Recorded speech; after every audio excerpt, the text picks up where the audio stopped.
नमस्कार, मैं Snehal Sanjay Rao the talk India में आपका स्वागत करती हूँ।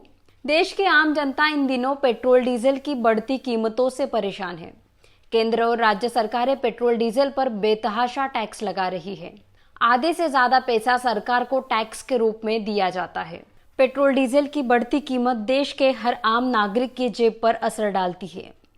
आज देश भर में डीजल पेट्रोल के दाम आसमान छू रहे हैं। लगभग हर राज्य में पेट्रोल 100 रुपए प्रति लीटर के पार पहुंच गया है।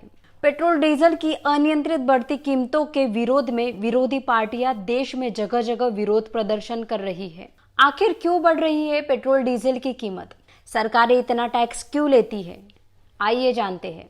भारत में तेल के दाम कैसे तय होते हैं? कच्चा तेल विदेशों से खरीदा जाता है, फिर देश की रिफाइनरी में पहुंचता है और वहां से पेट्रोल पंपों पर पहुंचता है। अमूमन जिस कीमत पर हम तेल खरीदते हैं उससे 50% से अधिक टैक्स होता है। दरअसल डीलर्स को तो पेट्रोल और डीजल बहुत कम कीमतों पर मिलता है, लेकिन केंद्र सरकार के टैक्स, सेंट्रल एक्साइज, राज्यों के वेट और डीलर कमीशन के बाद जब ये उपभोक्ताओं को मिलता है, इसकी कीमत दोगुनी से अधिक हो चुकी होती है।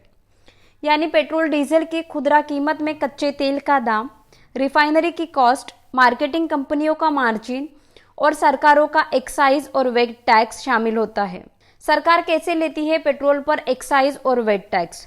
केंद्र सरकार पेट्रोल पर प्रति लीटर 21 रुपए 48 पैसे उत्पाद शुल्क और 36 पैसे सीमा शुल्क वसूलती है, जबकि डीजल के मामलों में क्रमशः प्रति लीटर 17 रुपए 33 पैसे उत्पाद शुल्क और 36 पैसे सीमा शुल्क वसूलती है।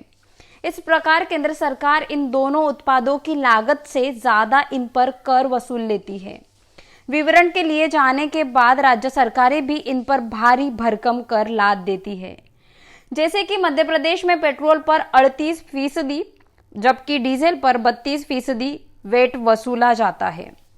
जिस दाम पर वेट लगाया जाता है उसे पेट्रोल डीजल की असली लागत के साथ उस पर लगा उत्पाद और सीमा शुल्क भी शामिल होता है। इस प्रकार राज्य सरकार भी दोनों पेट्रोल उत्पादों पर लगभग लागत के बराबर कर वसूल लेती है। इस कारण से पेट्रोल और डीजल अपनी लागत से 3 गुनी कीमत पर बिक रहे हैं।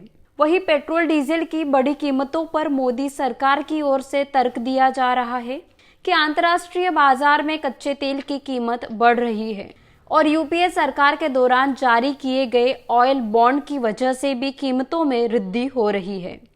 इस स्थिति में सवाल उठना लाजमी है कि पेट्रोल डीजल के बढ़ते दाम आपदा में अवसर है या मोदी सरकार की मजबूरी। कांग्रेस सीधा सीधा दावा कर रही है कि यूपीए यानी डॉक्टर मनमोहन सिंह की सरकार के समय कच्चे तेल के दाम ऊंचे होने के बाद भी देश में पेट्रोल डीजल के दाम कंट्रोल में थे, जबकि आज कच्चे तेल के दाम कम है तो भी पेट्रोल डीजल महंगा है। अब इसी को लेकर एक चौंकाने वाली जानकारी सामने आई है। एक रिपोर्ट ने दावा किया है कि आज की केंद्र सरकार को कांग्रेस सरकार के समय के बॉन्ड का भुगतान करना पड़ रहा है। यूपीए सरकार की तरफ से तेल कंपनियों को जारी किए गए इन्हीं बॉन्ड के 1,34,000 करोड़ रुपए का भुगतान आज मोदी सरकार कर रही है, वह भी ऐसे समय में जब महामारी के चलते केंद्र सरकार खर्च के दबाव का सामना कर रही है। उपलब्ध जानकारी के अनुसार केंद्र सरकार ने पिछला मूल भुगतान मार्च 2015 में 3,500 करोड़ रुपए किया था। कुल वर्तमान बकाया लगभग 1,30,000 करोड़ रुपए है। यानी अब इस साल से 1,30,000 करोड़ रुपए इस मूल्य से इस बॉन्ड का भुगतान करना पड़ेगा, जिन पर देय ब्याज भी 10,000 करोड़ रुपए है। सूत्रों के अनुसार अगले 5 सालों तक यानी 2026 तक भुगतान जारी रहेगा।